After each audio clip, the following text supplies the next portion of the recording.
আজকে বৃহস্পতিবার, তার মধ্যে আবার দ্বাদশী আছে। আমি তো আর একাদশী দ্বাদশী করি না, শাশুড়ি করে। তো আমি সকালে উঠে পুজো-টুজো সব কিছু সেরে নিয়ে তারপর আবার রান্নাবাড়ি করলাম। কিছুটা রান্নাবাড়ি শাশুড়ি করেছে, কিছুটা আমি করেছি। করে নিয়ে সব কিছু বেড়ে দিলাম। শাশুড়ি ভোগটা দিয়ে দিল। আর এদিকে আমি মেশিনে ধোয়া জামাকাপড়গুলো দিচ্ছি। কারণ ওয়েদার তো এরকম হয়ে গেছে, একবেলা রোদ থাকে তো আরেক বেলা থাকে না।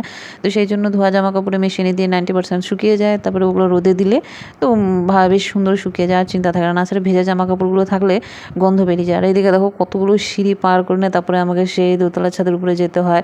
মানে এত মুশকিল হয়ে যায়, সারাদিন আমাকে 2 বার 3 বার করে তো যেতেই হয়, কোনো কথাই না। এদিকে সব কিছু হয়ে গেল, তারপরে ভোগ টোগ দেওয়ার পরে সব কিছু কাজ কমপ্লিট করে নিয়ে এদিকে হাজব্যান্ডকে আর ঋতুকে খেতে দিয়ে দিয়েছি।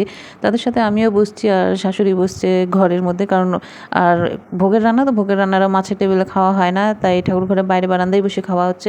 হাজব্যান্ড খেয়ে দিয়ে অফিসে চলে যাবে, আর ঋতিকাকে আমি ঘুম পাড়িয়ে দেবো। এখন ঘুম পাড়িয়ে দিয়ে আমার কিছু ভিডিও এডিট করে আপলোড করতে হবে। চলো দেখা হচ্ছে নেক্সট ভিডিওতে। টাটা।